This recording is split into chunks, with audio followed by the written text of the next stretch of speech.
My name is Randall Scott Kluge. I'm from Sarasota, Florida. And my nightmare started with Department of Children and Families a little over a year ago when Robin K. Jensen, attorney for Department of Children and Families, came up with a big story that I owned a tomato farm and I was bringing in many illegals, women and men, and prostituting out all the women and slave driving the men at my tomato farm. I have never owned a tomato farm. Even after it was proven I did not own a tomato farm, Robin K. Jensen, Department of Children and Families lawyer, continued to say I did and continued to make many more lies up against that. Even though she considered me a dangerous person because supposedly I was drugging the mother of a child that me and my wife had taken in, Dulce, it was proven that I was not drugging her, nor her sister. Department of Children and Families said I was not fit, but continued to leave the child with us for 8 months. She was with us a total of 2.5 years. And then Department of Children and Families came out because the mother had lost her mind, and we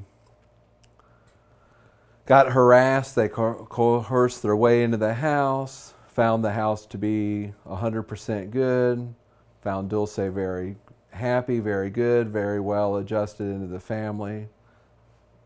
And we're trying to help this family to keep Dulce out of the system. Now she's getting tied up to what we would find out to be a very corrupt system. 3 weeks later, DCF came back, a different lady, because the first lady with Department of Children and Families refused to take Dulce out of the house. My wife heard on the other line the lady saying, which we believe was Robin Jensen, saying, "Take that child out today." And she says, "No, she's in a very good home." So what does Department of Children and Families do, as they're known for? They send somebody that will do the dirty job so they can get the federal dollars. So they send Lisa Voigt, a very corrupt individual in Department of Children and Families, which I would find out later through my web pages also, that many people have had problems with her. She came and showed up, coerced her way right in the house when my wife told her not to come. Dulce was out with me at that time. And the police went along with Department of Children and Families. The reason they took her out of the house that day was the lawyer told me to come get her, which is Robin Jensen, DCF attorney. Next day in court with a hired lawyer, not a state-given lawyer, it was determined the call was made by a social worker, and the call was for abuse of Dulce's biological mother and of Dulce's mother. It was found in court to be unfounded. The judge asked who made the phone call, and Robin Jensen replied, "A social worker." After 2.5 years of having Dulce, the judge did not put her back with us. So I hired another lawyer that was supposed to be very strong in this field, and we continued to fight for Dulce.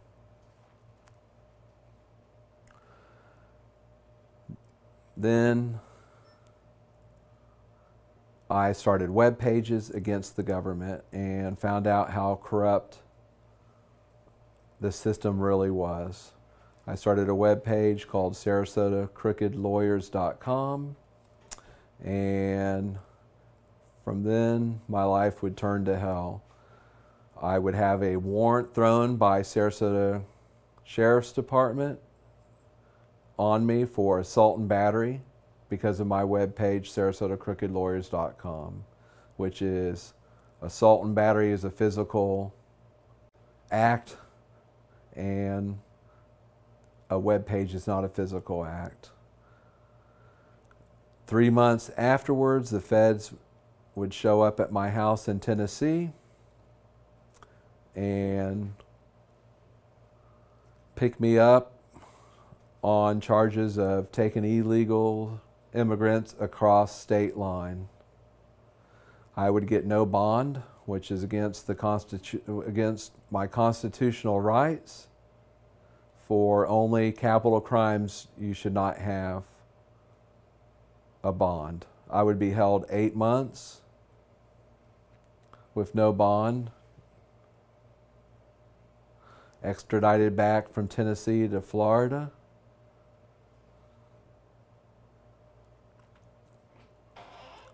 Then once in Florida, I was told I was looking at 0 to 5 years because I had never had a problem ever before with law enforcement.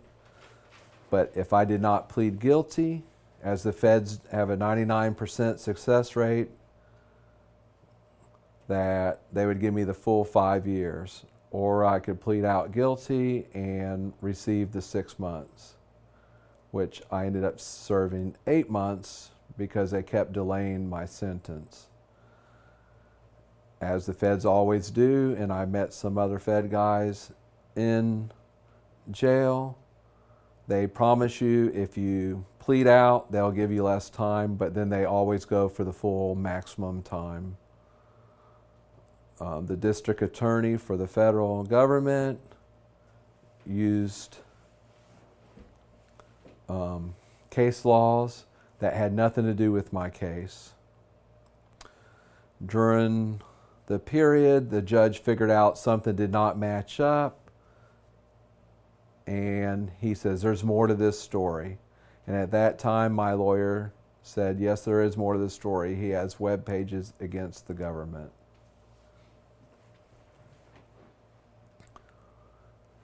Then he asked the district attorney, what do you want me to do? You don't have anything else. She just kind of put her hands up in the air, and the judge said, time served. I'm still fighting for Dulce. The 19th and the 20th of this month, I have a couple big meetings with a constitutional lawyer that my constitutional rights of being a father have been violated. I have all the documents of the mother notarized in Spanish and English because she only spoke Spanish, of me having full custody, which Department of Children and Families did not acknowledge. Always saying I falsified this, falsified that, but never charged with any of it. Always saying all the documents were false. It's sad that the system makes money off our children's back.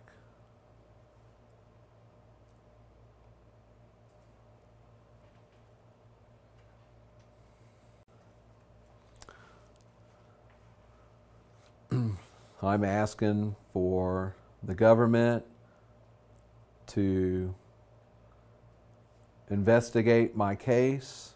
There are many documents and court hearings that they refuse to give me, which I could go on for hours and hours, where it's proven that the lawyers were lying, the lawyers for DCF were lying, Garden ad litem is lying, and they refuse to give the tapes.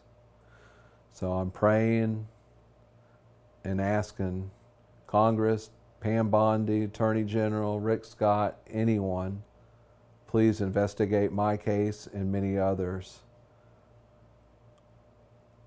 and stop destroying perfectly good families.